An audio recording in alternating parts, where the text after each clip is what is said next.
Hello, my name is Vanessa Escobedo. I'm a prevention specialist with Recovery Resource Council, and today we're going to talk about marijuana. Is it fact or fiction?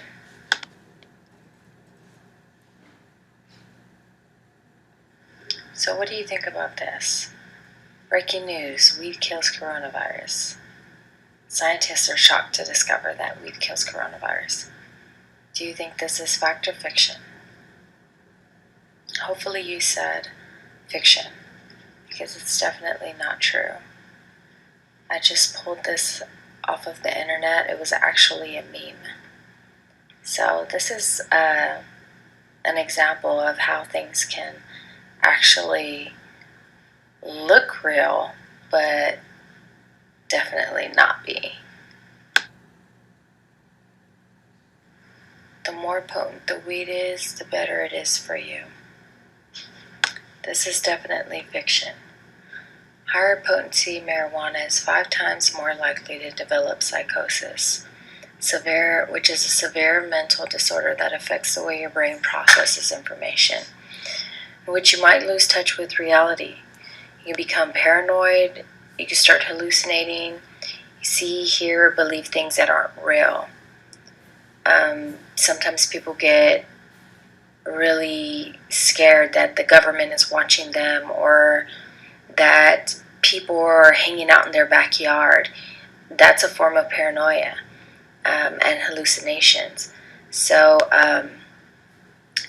this can be due to regular or chronic marijuana use. High potency is 10% or more of THC, which is quite a bit, but dispensaries right now can sell products at 99% THC.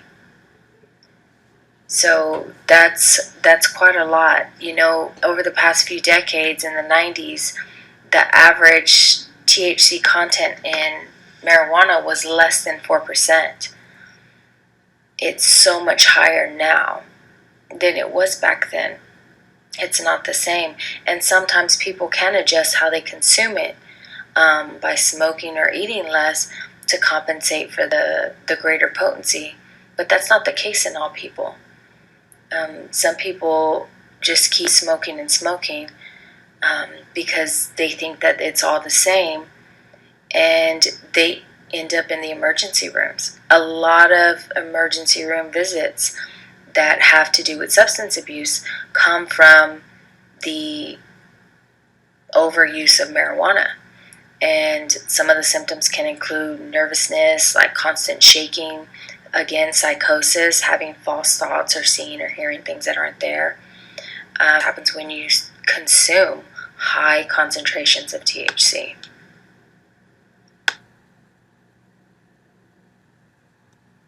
Marijuana is harmless. This is also fiction.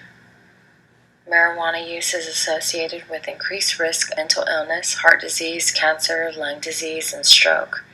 It has 3 to 5 times more carcinogens than tobacco. The structural brain change caused by marijuana use in teens, including casual use, is permanent. I need to start weighing in here on some things, and I assume y'all want my opinion about this. Absolutely, that's what we're here to talk. I am going to weigh in and tell you what I think's going on here, and I don't think you're the problem. Thank you. I don't think you're even almost the problem. I don't think you're the problem. I think this is a family dynamic problem. The fact that you're smoking dope and that sort of thing all day long is not okay. And I want to show you, when you look at the brain,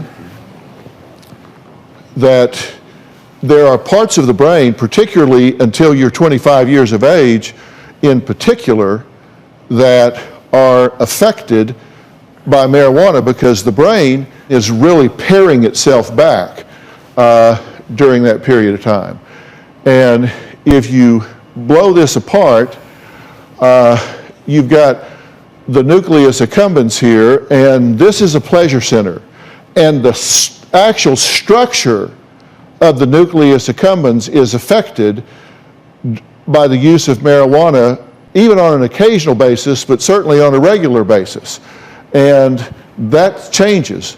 And when you're also right down here, we're talking about the amygdala, and that is where the fear center is based. That's one of the arousal centers, and that changes as well.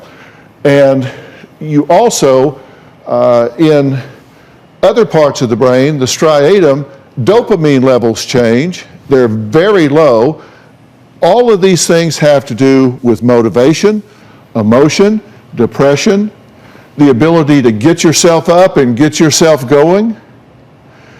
And when you continue to use marijuana on a regular basis, your motivational level goes down, your initiation levels go down, your ability to get yourself started and making plans and moving forward goes down. There's difficulty in thinking and problem solving, problems with memory and learning, impaired reaction time and coordination and concentration, decreased cognitive flexibility and visual scanning, difficulty maintaining attention, lower academic success, higher likelihood of dropping out of school, increased depression and or anxiety, higher risk of psychosis if there's a family history, lower life satisfaction, poorer physical health. All of these things are associated with regular use of marijuana. And every one of those things are weaving in and out of one of y'all's lives. It's not the answer, but it does make me feel a different way than being anxious. It's better than feeling anxious or depressed or something. But that's not the only way. If you had other coping skills, if you had other coping strategies where you didn't need that, you would use those, correct? Yeah, I would do everything in my power that I could. IQ points are lost and cannot be recovered. Edibles can poison young children if you leave them out. Little brothers and sisters can think it's candy, they can think it's chocolate, whatever, and they'll consume it and they will get sick. Long-term effects include increased heart rate, breathing problems, anxiety, depression, problems during pregnancy, and for babies born to women who use. There's a lot of harm that marijuana can do to your brain and your body. The withdrawal effects, the withdrawal symptoms are nervousness and irritability and the anxiety. You develop anxiety. Sometimes people say, oh, I want to smoke just to calm down, or I'm stressed out, I need to smoke. But in actuality, you are causing anxiety, because when you're not smoking, you get anxious. You get anxious to smoke again. And it's a cycle, and then it keeps going and going, and then eventually you become addicted. When marijuana is smoked or vaporized, THC quickly passes from the lungs into the bloodstream. First and foremost, the only thing that should be going into your lungs is oxygen. But its effects begin almost immediately and can last from 1 to 3 hours. The immediate effects can last from 1 to 3 hours, like the actual feeling of being high. This can affect decision-making, concentration, and memory for days after use, especially in people who use marijuana regularly. If marijuana is consumed in foods or beverages, the effects can appear later, like hours later, and even 24 hours. Some people can more and more waiting for the high and end up in the emergency room again with uncomfortable symptoms from too much THC. As it enters the brain, THC attaches to the cells or neurons with specific kinds of receptors called cannabinoid receptors.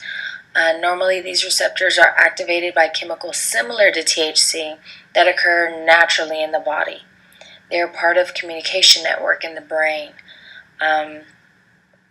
This symptom is important in normal brain development and function. The earlier you start smoking, the more damage you're doing to your brain and your body. Past year, I've had to get really clear with where I stand with both my mom and my dad.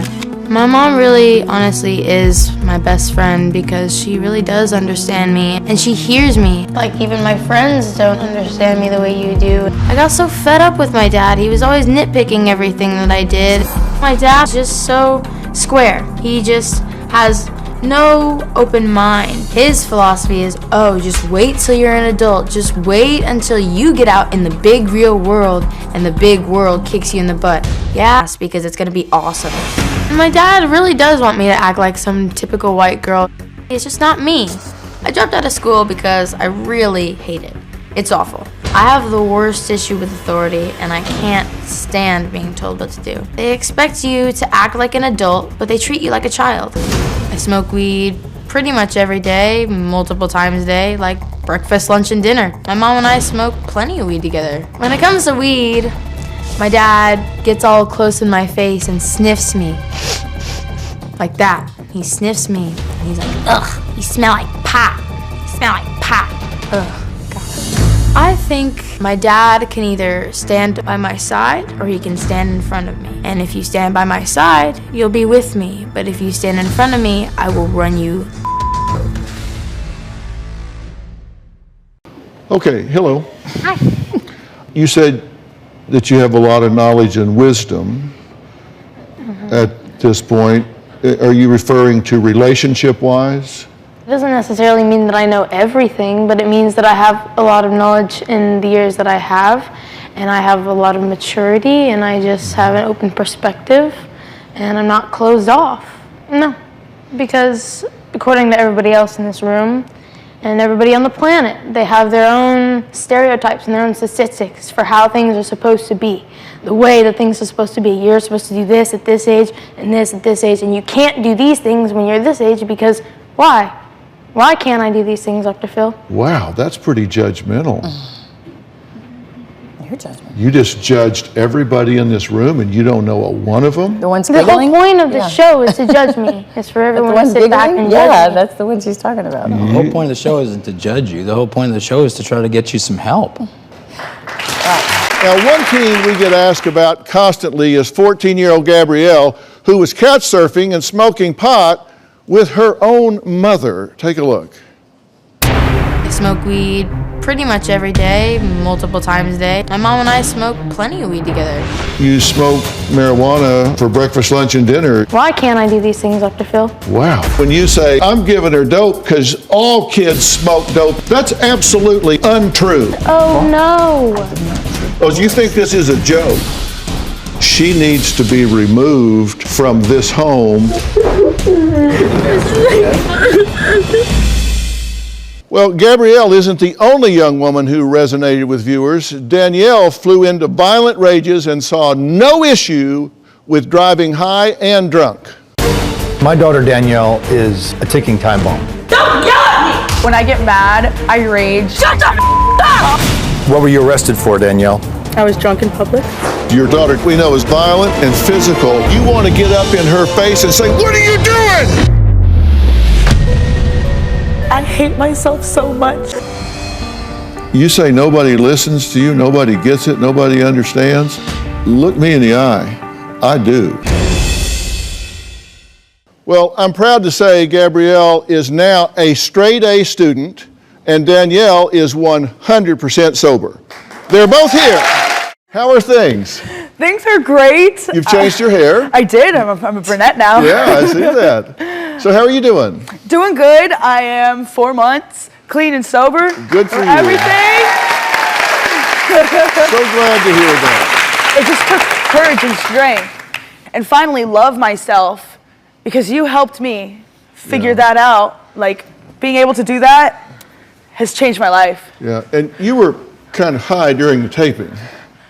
Yeah, maybe a little tipsy. Yeah, a little bit. And you were definitely high during the taping.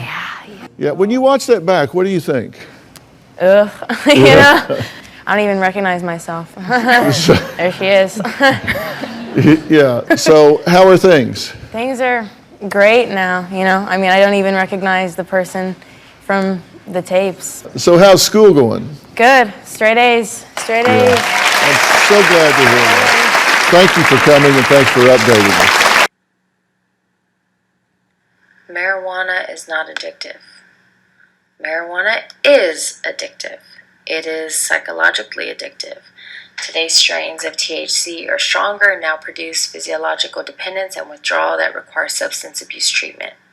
1 in 6 youth will become dependent on marijuana, and 1 in 10 adult marijuana users will become dependent to the point of requiring treatment.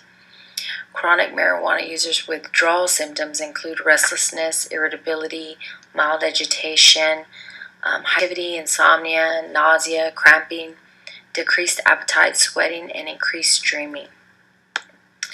Approximately 10% of people who use marijuana may develop what is called a marijuana use disorders, which means problems with their health, school, friendships, family, conflicts in their life.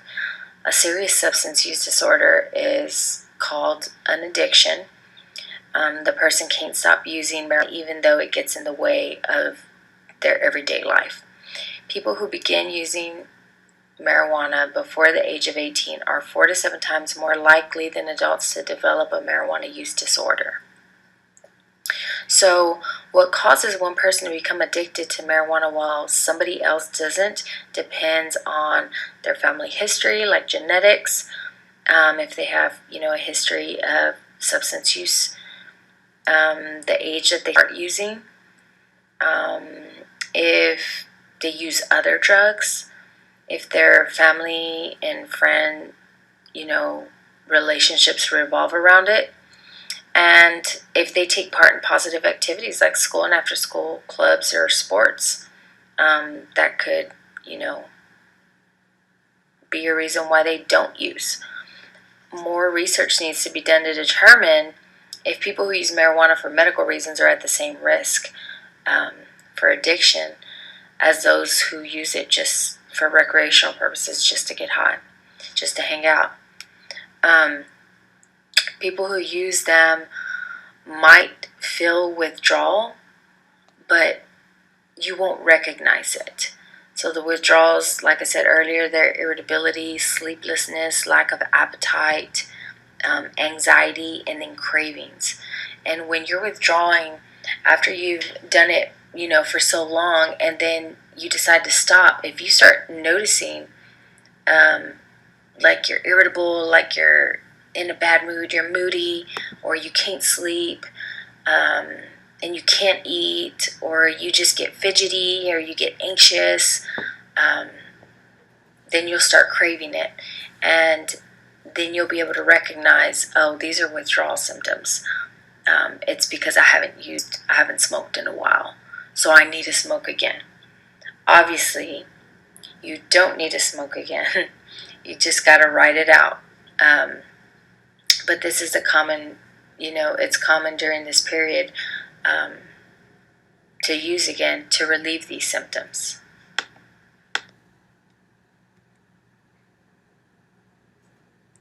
Marijuana is safer than cigarettes. No, marijuana is not safer than cigarettes. This is fiction.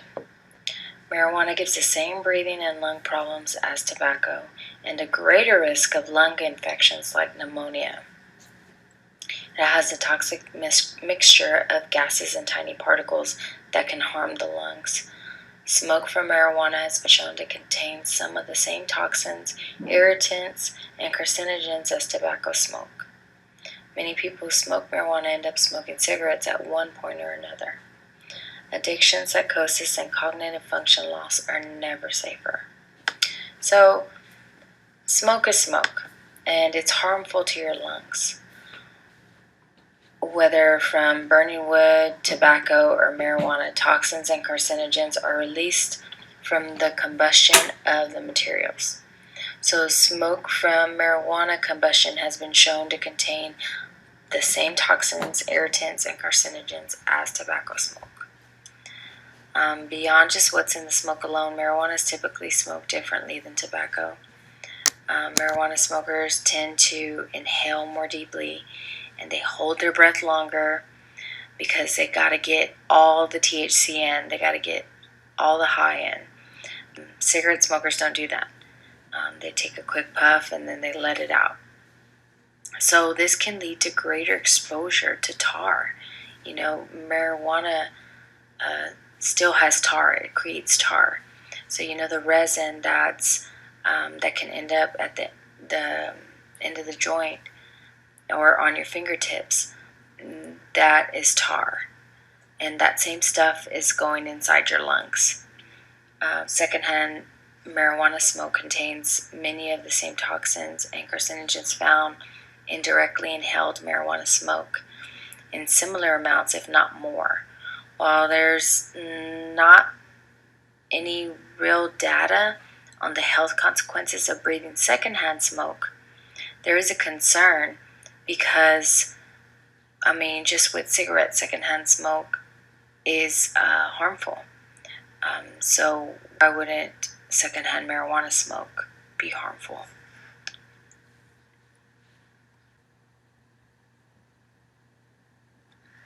It is not safe to drive high. Studies show that on average, marijuana impaired driving result in a twofold increase in the risk of a crash. Impaired cognitive function means lowered attention to surroundings and tasks, reduced speed of information processing, and slower response times, which can lead to weaving and other risky consequences. So let's say, for example, you're driving, you're stoned, and somebody slams on their brakes in front of you. You are not going to think fast enough to slam on your brakes to stop in time. You're going to end up rear-ending them. And that's because you're impaired. You can't think on your feet. You have a slower response time. And a lot of people think, I hear this a lot of people think that just because they drive slower when they're high, that it's going to be safer. And that is not the case.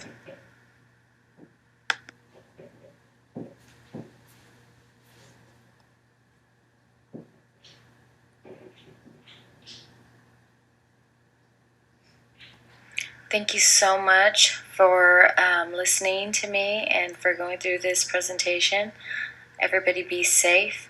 And remember, you don't have to be great to start, but you have to start to be great.